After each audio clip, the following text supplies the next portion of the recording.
Thank you for having me. As you just said, I'm Cristian Mezzetti. I'm a digital transformation officer at National Research Council of Italy. My work is to bring about digital transformation in the organization. For a brief description about CNR, our National Research Council, and its mission, it is a research organization established in 1923, so we just had our 100th birthday just a few days ago. So happy birthday to us! We are the mission of CNR is to perform research projects in the main fields of knowledge. We represent about all the fields of knowledge in the science endeavor, to support national development and innovation, to boost competitiveness of the industrial system, and promote internationalization of the research system.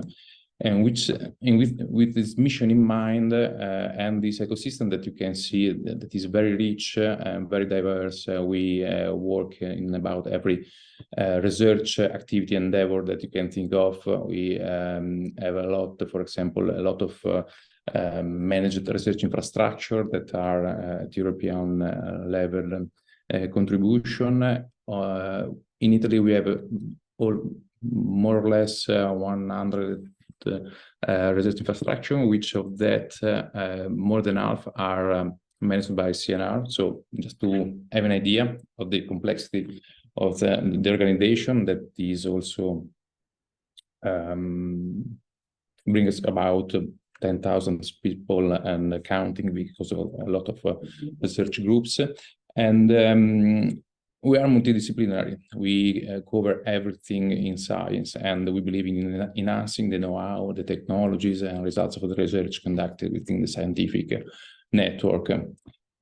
Our mission is promote science and knowledge, and my duty is to provide the better tools, the best tools in order to help this mission. CNR is living throughout a big change. A couple of years ago, we started an organizational change which has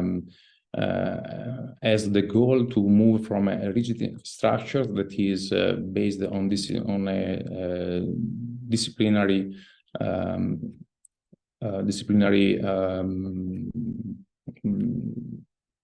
orientation, and more about a research activity orientation. So right now we are composed of institutes, different departments in the organization. There are more than 88 of them, which for each one there's a specialty of research activity. And this is very specialized and vertical. The goal of this change to relaunch the research activities of CNR, and its quality and its contribution is to move to a more flexible approach, where a goal-oriented research unit can be provided with a transversal approach between all these different disciplinary fields. And in order to support that, we need to have services in place that can help the day-to-day work of our researchers.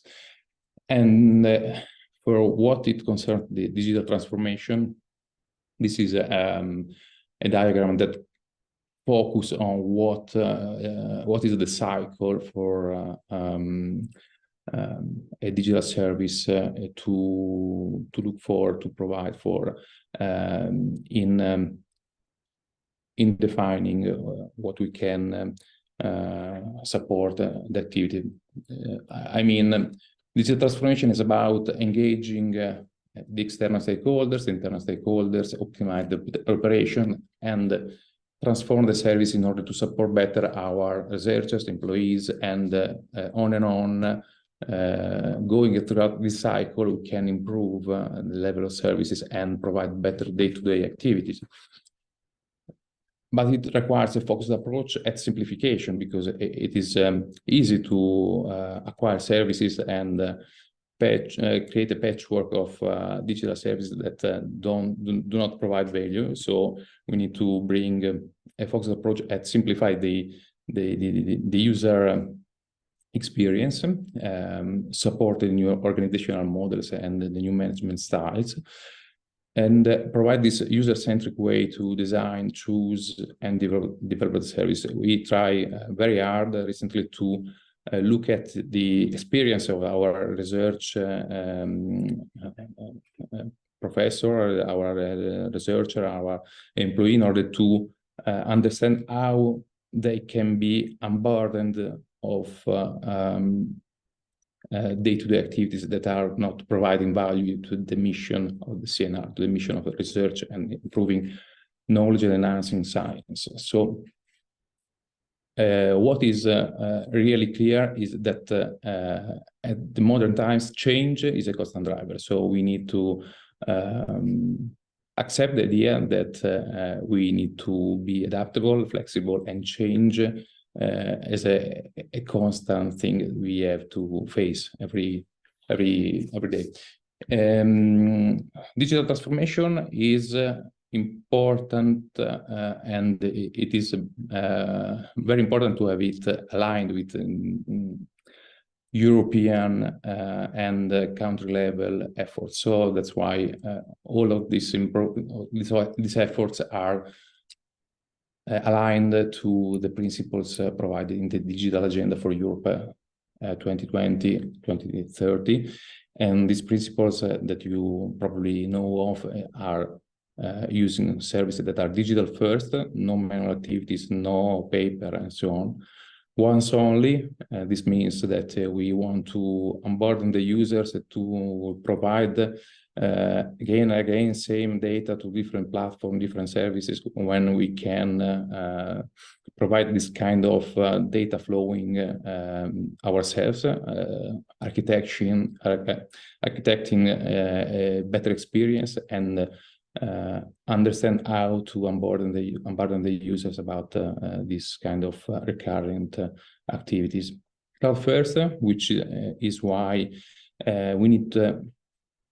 This is because we need more flexibility and being adaptable and creating more value in a more quick way. And using cloud services is a great way to do that, because we can adopt services and use the power of vendors that are improving these services every time, and do not be burdened by management of the infrastructure, of the very specialized needs that you have to provide if you run things in place in local systems.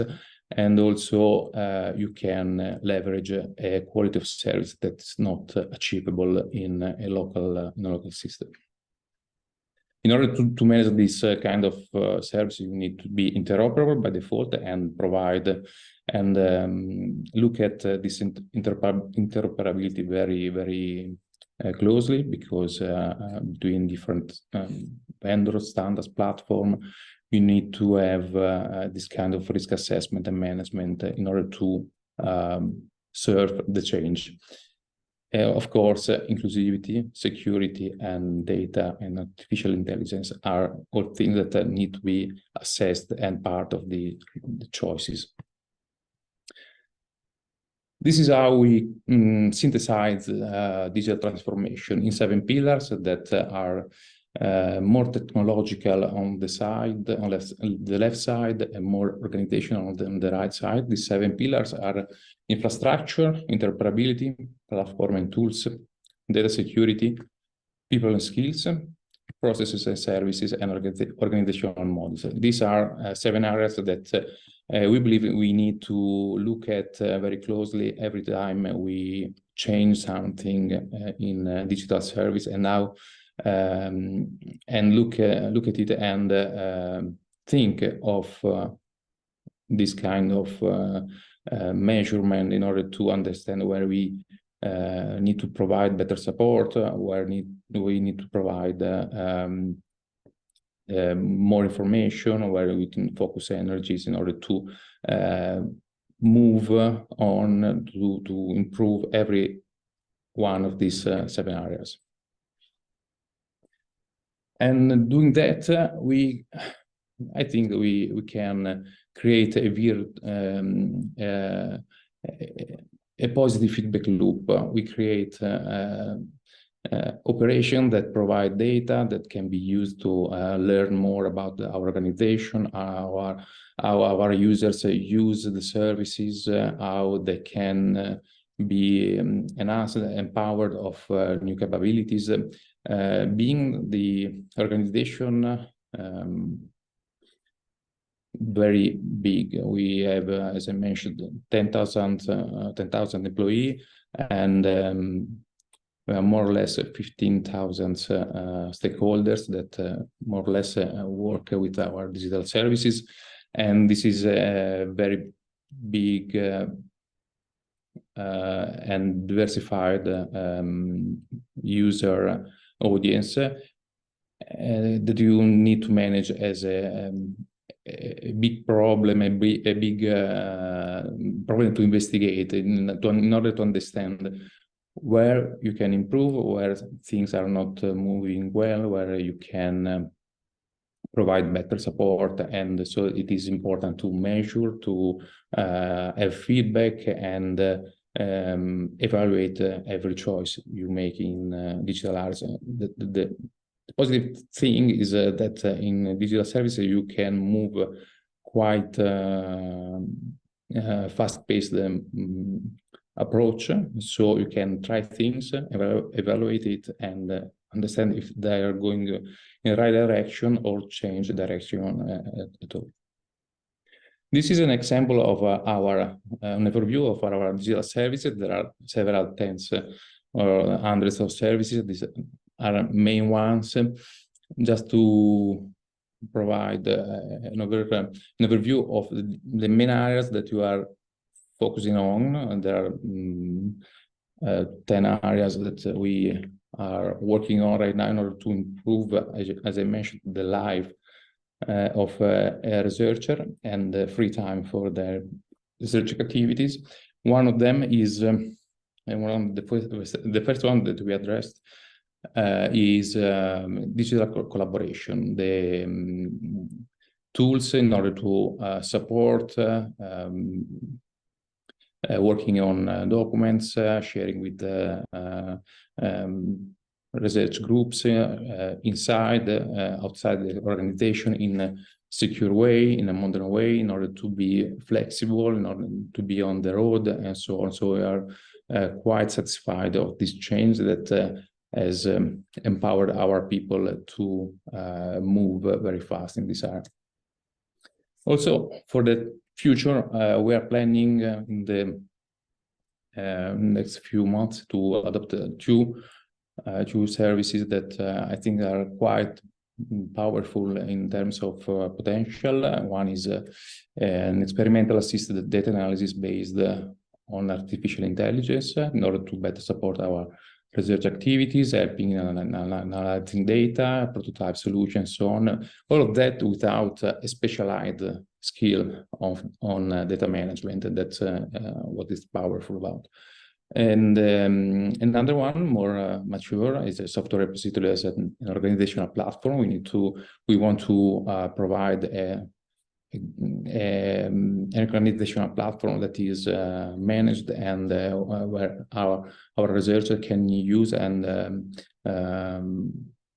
base their work on, instead of using different services in local systems or on different vendors or free services, in order to provide a better support for this type of data and this important research products, and enhance them with the